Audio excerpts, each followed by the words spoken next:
அன்புன்னா யாரு? நம்முடைய ஆண்டவர். அன்பிற்கு இலக்கணமும் அவர்தான், அன்புக்கு அடையாளமும் அவர்தான், அன்புக்கு உதாரணமும் அவர்தான். அவர் வைத்திருக்கிற இந்த அன்பின் வேளை உங்களுக்காக 24 மணி நேரமும் திறந்திருக்கிறது.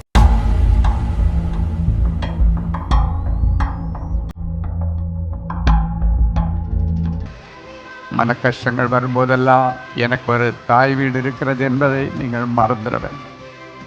இங்கே வருகிற ஜனங்கள் எல்லாம் சொல்லுவாங்க, இங்கே வந்து போகும்போது எங்கள் அம்மா வீட்டுக்கு வந்து போன ஒரு நல்ல அனுபவம் என்று சொல்லுவாங்க.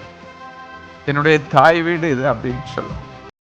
அம்மா வீட்டில் வந்துட்டு திரும்பி போகும்போது, அப்பா வீட்டுக்கு வந்துட்டு திரும்பி போகும்போது என்ன உங்களுக்கு வேணுமோ எடுத்துட்டு போகலாம். நான் விசுவாசிக்கிறேன், இங்கு ஒரு பண்டக சாலை இருக்கு. அதற்கு பெயர் பரலோக பண்டக சாலை. பரலோக பண்டக சாலையில் இல்லாததே இருக்காது. சுகம் இருக்கும், அபிஷேகம் இருக்கும், உங்கள் பிள்ளைகளுக்கு தேவையான வரன்கள் இருக்கும், சுகம் இருக்கும், ஆரோக்கியம் இருக்கும், அபிஷேகம் இருக்கும், எல்லாமே இங்கே இருக்கு. நீங்கள் வந்து எடுத்துக்கொண்டு போகும்படி உங்களை அன்போடு